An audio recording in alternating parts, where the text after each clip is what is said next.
The Miami Hurricanes just held their final closed scrimmage before the upcoming spring game next weekend. Everyone wants to know who stood out. You are Locked On Canes, your daily podcast on the Miami Hurricanes, part of the Locked On Podcast Network, your team every day.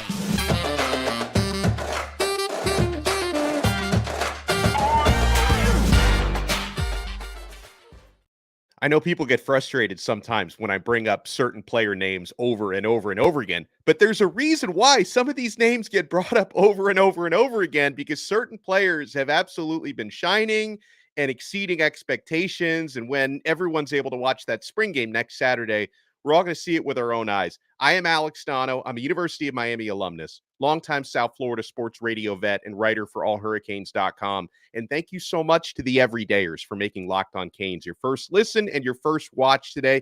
We're free wherever you get your podcasts. We're free on YouTube. We're part of the Locked On Podcast Network, your team every day. So on Saturday, Miami held a scrimmage. It was closed off to the media, so I could not watch it with my own eyes. I am relying on a couple of firsthand accounts from onlookers, VIP types who I was able to speak to. I'm also relying on testimonies of others as to what happened, and a lot of these opinions do, check out and are consistent with one another. So first thing that I was told was that the defense won the day at that scrimmage. I was told that by multiple observers. And honestly, it's good to hear, because as I've told you guys, Miami's offense has been, I'm not going to say they've won every practice or anything like that, but Miami's offense has been unusually good in practices this spring. I attribute a lot of that to Cam Ward and the maturity of guys like Xavier Restrepo and the offensive line being very good. But, normally this time of year, especially for Miami fans going back way back to the 1980s, we're talking about defenses completely dominating and offenses unable to move the football, whereas Cam Ward and others have really led Miami's offense to a lot of success. So I was actually happy to hear that the defense, by all accounts, won the day on Saturday, because the defense, I think they needed a W. It's not their first W, but they needed a dub. One person specifically that I talked to yesterday, he was watching the linebackers especially closely because that's his background. And he was really impressed with the entire group.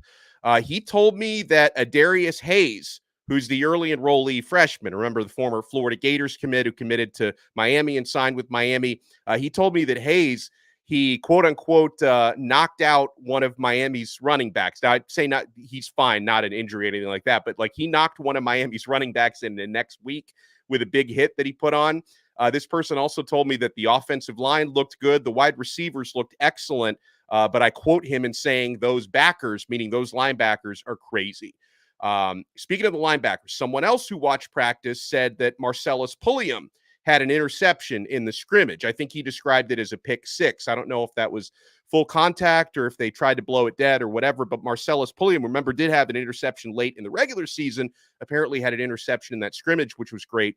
I read an account from one of the recruits who was watching the scrimmage who mentioned that Miami was very, very physical in this scrimmage. And it seemed to be something that, like, he was surprised and impressed by, like, how live the hitting was, but he appreciated at the same breath that they weren't being reckless. He said they were using sound technique, and there was a real emphasis on technique in their hitting and tackling, which is always good, because you don't want guys out there just like throwing shoulders around and, knocking people out too much. You want to see that sort of controlled rage and that football technique.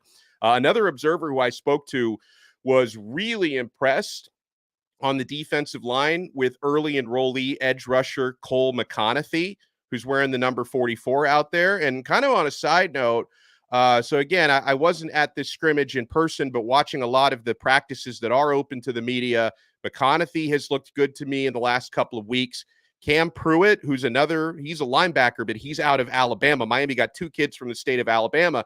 Cam Pruitt has been looking consistently good out there at linebacker. So Miami's on to something with these players out of Alabama, right? I mean, we know Miami's been, trying to recruit as many top players as possible. It's hard to get those guys away from the Crimson Tide and from the Auburn Tigers, but Miami's brought in some very good players from that state recently. And, when I talk about bringing up some of the same names over and over again, and there being a reason for that, because a lot of these same players continue to step up, I chose not to lead off with Elija Lofton, even though I could have, because I don't know, on the offensive side of the football, I don't know if anyone was more impressive, just for Cam Ward maybe, but in terms of just the expectations and the versatility, again, everyone's talking about Elija Lofton, who had another really good practice, and all the feedback that I've gotten, I assume he also lined up at tight end in this scrimmage, but all the feedback that I've gotten from Lofton on this scrimmage was playing running back. He spent a lot of time at running back. He rushed for 2 touchdowns, I was told. And as I've seen with my own eyes as well, he looks very natural lining up in the backfield. You can basically line up Elija Lofton almost anywhere you want to. I mean, he could probably play. He's a little undersized for that, but he could probably play technique-wise offensive line if needed. He's a very good blocker. You can line him up wide. You can line him up in the slot, tight end, running back, fullback, H-back, whatever. He's been one of the great stories of camp. And so, yes, I will reiterate that the defense supposedly won the day, but I was told that Cam Ward still looked excellent and, hit, I think JoJo Trader, he hit a big deep ball too. He continues to have that chemistry with Restrepo. One of the firsthand witnesses I spoke to was also impressed with Jakari Brown, but a different onlooker did say he was really impressed with Reese Poffenbarger. And this other person thought Poffenbarger looked better than the other backups, that maybe some of the guys were a little bit erratic, not so much Ward, but that the other backups were erratic. But speaking of Ward, had a really good day, but did not have a perfect day. So I don't want you guys to freak out about this, that, season's over. We got Tyler Van Dyke 2.0. No one's really saying that, I hope. But Cam Ward apparently did, for the first time in spring, I'm assuming this means 11 on 11s because I wouldn't count drills towards this, but for the first time in 11 on 11s this spring, my understanding is that Cam Ward threw an interception. Not throwing your first INT until the 4th week, I will take that as a really good sign.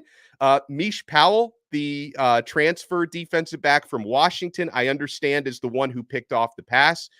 He's had a really good spring camp. He's been one of the standouts for me. I also heard that Zaquan Patterson, the early enrollee safety out of Chaminade, that he made a significant play in practice. He forced a fumble on a hit on one of Miami's running backs that the defense recovered for a takeaway. I'll say this again because I think this is a really important bit of information that there, from what I understand, no significant injuries of any kind are being reported on, which, knock on wood, that stays that way. That's always a blessing. By the way, we're live right now on Locked On Canes YouTube. So if you are enjoying the show, enjoying the information, you want to hit that like button, smash that thumbs up button. Make sure you subscribe to our YouTube channel. If you're listening to the audio version, which I love because you can take us with you wherever you go. In fact, I met somebody at Canes practice last week, like one of the VIP guests, who said he's never watched the video version. And God bless you. You don't have to look at my face every single day. But he recognized my voice. He's like, I listen to the audio version every day. The audio version is great. Apple Podcasts, Spotify, wherever you get your pods. Great news that apparently no significant injuries were suffered. Obviously, we hope that carries in to and through the spring game coming up next week. Somebody in the YouTube chat was asking, did they have any more practices before the spring game?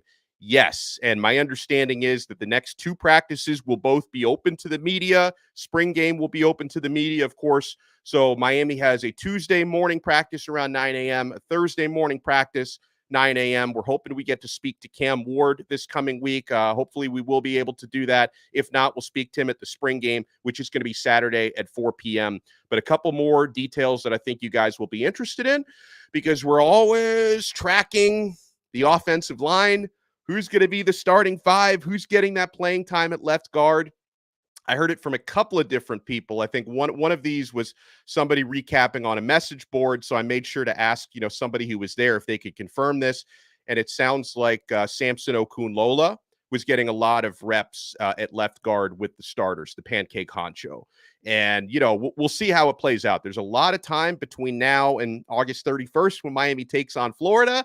But, you guys know what my prediction is going to be for the starting offensive line. And Miami last year actually was able to trot out the same starting 5 for all 12 regular season games, which, considering how Miami's been so snake bit in recent years by injuries, that was a luxury. You trotted out the same starting 5, all 12 games. I hope they can do the same this year. I am expecting, this is just the Donno estimation, I think Jalen Rivers is going to stick at left tackle, start there again.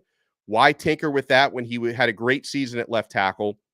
I do think when it's all said and done, just my prediction, Samson Okunlola, the former 5-star recruit, I think he's going to win the left guard job, but that's still a battle there. There have been others competing for that, like Matthew McCoy, Louis Cristobal Jr. I think Samson's eventually going to lock that down, but don't be too shocked if it doesn't play out that way, but that's my expectation. Center, Zach Carpenter, the transfer out of Indiana. I expect him to be the starting center. And then on the right side, nothing changes. Inez Cooper, Big Coop, who's been having a really good spring football, and Francis Mauinoa, CC, who's not been practicing in spring. He's coming off an injury, had his shoulder cleaned up. He'll be okay by the season. He'll be okay by fall camp. He's going to lock down that starting right tackle spot. So that's the way that I see it playing out on the offensive line when it's all said and done. All right, so I was able to gather some feedback here. I was looking through On3, 24/7 Sports, seeing what some recruits were posting on social media, feedback from some of the top recruits that Miami had in practices. And I want to focus on some guys who are not necessarily trending to Miami, but that these are 4- and 5-star blue chippers that Miami is trying to turn the tables and kind of rise up on their lists. I want to talk about guys like Zayden Walker, Elyiss Williams. That's a 5-star linebacker, 4-star tight end. They're high school teammates in Georgia. We talk about guys from the Peach State. I want to talk about 4-star safety Hylton Stubbs, who's actually committed to USC, but he seems like his recruitment's still very much open. Zion Grady, a 4-star edge rusher. Vernell Brown, who's been trending to the Buckeyes, 4-star wide receiver. He was at practice the other day. So you know what you want to do, my friends. We're only getting started right here. Sunday. Happy Sunday on this brand new episode of Locked On Canes. And if you're a small business owner, you're only getting started with LinkedIn Jobs. When you're hiring for your small business, you want to find quality professionals who are right for the role. That's why you have to check out LinkedIn Jobs. LinkedIn Jobs has the tools to help find the right professionals for your team faster and for free. Guys, I know this works because I've gotten jobs before through LinkedIn Jobs. It's not just another job board. LinkedIn has a vast network of more than 1 billion professionals, which makes it the best place to hire.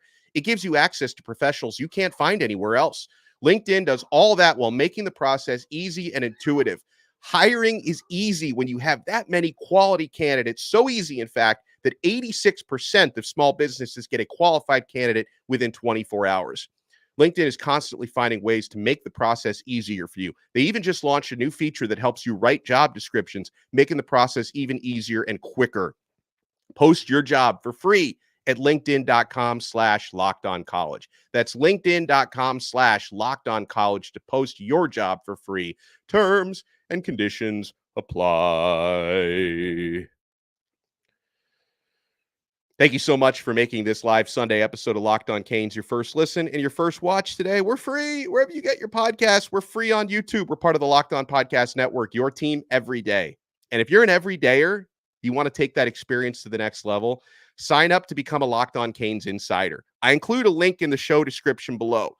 Click that link, become a Locked On Canes insider. You get text messages directly from my phone to yours and vice versa with breaking news, recruiting scoops, practice updates. Again, I'll be out there Tuesday and Thursday taking in practice. I'll be out at the spring game next Saturday. You can also ask me one-on-one questions on there.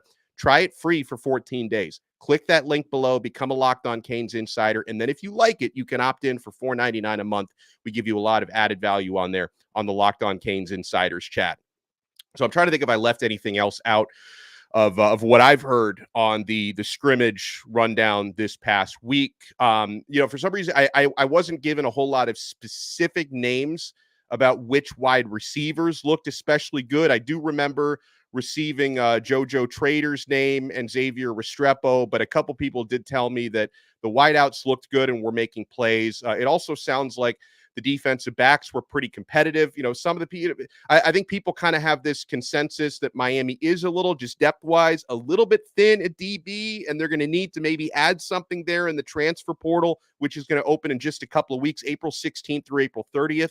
The transfer portal is open again, so I think Miami will look to address some needs there. But, for those wondering about the defensive backs, I mentioned Meesh Powell making a big play. I mentioned Zaquan Patterson reportedly making a big play. I have every practice I've gone to, Daryl Porter, the cornerback, the veteran corner, has looked really good out there in practice. I've seen some moments from Damari Brown and Robert Stafford as well. And a guy that, I talked about first couple of weeks of spring practice, and it still stands. He's still, it might even be, one of those outside corner spots might be his to lose just based on how he's been practicing, is Jadis Richard. He transferred in last year from Vanderbilt, and it seems like things are really clicking for him so far, heading into his second season at Miami. So he's been doing really well. But defensive back is not as deep as some of the other spots on Miami. I also wonder, when the transfer portal opens again, what Miami's going to do at running back, if they're going to try to bring in, an experienced guy. I think a lot of that will depend on the, weekly, if not daily, progress reports that they get on Mark Fletcher. Because Mario did paint a very optimistic picture about Fletcher a few weeks ago, saying that, he should be full go by the summer for fall camp. And if that's the case, there's less of a need there. But if there is any doubt as to his status to start the season, then I think you have to consider, because, you lost Henry Parrish and Don Chaney in the transfer portal, and you have replaced them with youth with very high ceilings, right? I mean, I'm already seeing some good stuff out there with Chris Wheatley Humphrey, who's fast as lightning. Probably needs to put on a little bit of size. Chris Johnson, who has put on some size since last year. He's a speedster heading into his second year. Jordan Lyle is not even on campus yet. And Trevante Citizen, you know what? When I talk about Mark Fletcher, his health being an X factor, Trevante Citizen is another one. And I'll mention him because I did hear some good things about Citizen, the way he performed in the scrimmage on Saturday. And, he has gotten to a point where he's able to go out there and play full contact football, which, after what he's gone through, is a blessing. To have missed the last 2 seasons with a knee injury, it's a blessing. But Citizen, I always referred to him as an X factor because the man has literally not played a single college football snap 2 years out of high school. So there's a reason why he was a 4-star ascending recruit coming out of high school. He's around 230 pounds, over 6 foot tall. He's like 6'3", 230 pounds. This is a big physical running back, but he literally hasn't played yet. But that's another one. If they feel really good coming out of spring about the way the Trevante Citizen is trending and how the health of Mark Fletcher is trending, maybe then you don't need to go out and get a running back.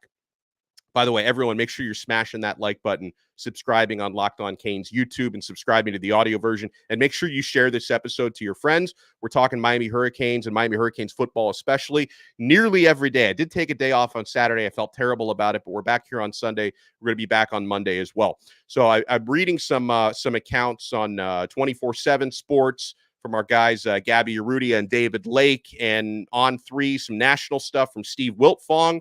He was at 24/7 for a long time. He just switched over to On3. So the Hurricanes just hosted on Saturday 2 of the top players out of the state of Georgia. 5-star linebacker Zayden Walker, 4-star tight end Elyiss Williams. They're teammates at Gadsden County in Georgia. Now, Williams is committed to the Georgia Bulldogs. Miami's trying to stay in it and gain some ground there. I think Miami feels pretty good about how these visits have gone, but obviously they're going upstream. They're swimming upstream, especially for Williams, because he's committed to Georgia. Zayden Walker has been kind of trending to Georgia, but he's still uncommitted to this point. UGA, I think something that Zayden Walker, who's a 5-star, is going to have to think about, he's the top linebacker in the class, is, obviously, Georgia, super successful team. They've taken so many top linebackers in recent recruiting classes that he might have to consider the space or lack thereof there. But listen, if he's that confident he's the alpha dog, maybe he's not worried about that. Gabby Urrutia from Inside the U mentioned that he's being cautious, but he's got growing optimism on Elyiss Walker, the 4-star tight end. Zayden Walker, Elyiss Williams, Zayden Walker. My brain is scrambling. He's got growing competition on Zayden Walker, I should mention, but that Walker's going to be visiting South Carolina next, and that's where his older brother just signed to play in the last recruiting cycle. So Miami seems to be playing from behind for both of those guys, but anytime you have productive unofficial visits, it's a good thing. You hope that translates into official visit season coming up this June. Steve Wiltfong at On3 wrote about 4-star safety Hilton Drake Stubbs, who's committed to USC but still taking visits. He wrote about 4-star edge rusher Zion Grady, who's been trending maybe towards Auburn, but Miami, Georgia, Tennessee, and Florida State are also in the mix for him. It seems like a lot of players will verbally commit to USC, and then it's like I don't know why. I don't know what they're doing in the recruiting process that a lot of players kind of commit there, but it's like, are they really going to stick and actually stay there? I think that's been the big challenge for them. But Stubbs said this about Miami: the energy was high, and Coach Cristobal's dedication stood out. He said he sees me and Zaquan Patterson teaming up as a game changer. So they're using Zaquan, as they should, as a recruiting tool for Hylton Stubbs. They were impressed with my skills, calling me the most well-rounded safety in my class, and their recognition means a lot. The intense practices showcase the team's commitment with coaches like Guidry, Coach Chevis Jackson, Coach Jason Taylor pushing everyone. Coach Cristobal is showing me that they're serious about recruiting me. It was a standout experience, and I can't wait to come back, is what Drake Stubbs says. Steve Wiltfong adds that USC is the front runner, and I love everything. Oh, no, sorry. Stubbs said this. USC is part of the quote. USC is the front runner. I love everything about USC, but I'm taking a hard look at Miami, UF, Auburn, and FSU's programs while I have a chance to, so that my final decision is the best decision for me. And he's a Jacksonville kid. So, heading cross country to USC, obviously that's a big family decision if he decides to stick with that. Wiltfong writes, the U is definitely a program to watch for Troy, Alabama. Enterprise is a mega program there, very close to Auburn. Edge rusher Zion Grady, who I know Miami, I think they've landed the helicopter out there at his school. Georgia has been perceived as the favorite, Wiltfong writes, but it's Miami with the momentum right now. I like that. Grady said the energy around Miami today was insane. The relationship with the coaching staff and the direction the program is going draws me to Miami. He added that the relationship with potential position coach and NFL Hall of Famer Jason Taylor and how the Hurricanes plan to use their pass rushers is real attractive to him. He said Miami is high on my list for sure. Now, another one, and Liz, I'm not getting my hopes up for this one. It seemed like Miami was hot and heavy with him up until a few weeks ago. Then a few weeks ago, Vernell Brown started trending heavily towards Ohio State, and the crystal balls had been rolling in for Brown to land at OSU. So OSU seems like the team to beat. And, as long as Brian Hartline has been there, and even before Hartline got there, a lot of times when Ohio State gets in it with top wide receivers, it's just so tough to beat them out for the guys they want. Miami nearly pulled one off with Jeremiah Smith, but OSU was able to hold on. And Vernell Brown, he's been crystal ball to the Buckeyes, but he visited Miami again. He said they're definitely a contender in my recruitment. It's not like they have to play catch up or anything. They're definitely a contender in my recruitment. So we'll see how it plays out there. That there are others at receiver in this class that I really like, including Cortez Mills, who's I feel like a must get for Miami out of Cortez Mills out of Homestead. So, Vernell Brown is another one that I really liked, but I think Miami is trying to play catch up a little bit with Ohio State. All right, so my friends, big week of shows coming up, and we're going to be at practice on Tuesday. We'll have a full report on everything that goes on there. Going to be at practice again on Thursday. We'll have a full report. Friday and Saturday leading up to the spring game are going to be crazy, and I will be at the spring game. I'm going to try to do some live content out there. And I'll definitely put out like a post spring game recap coming up. So if you like what you see and hear, make sure to smash that thumbs up button. If you listen to the audio version, make sure you subscribe on Apple Podcasts, Spotify, wherever you get your pods. Become a Locked On Canes insider if you want to take your everyday experience to the next level. Link in the show description below. And we'll talk to you guys again tomorrow. We'll talk to you Monday on another episode of Locked On Canes. We are part of the awesome Locked On Podcast Network, your team every day.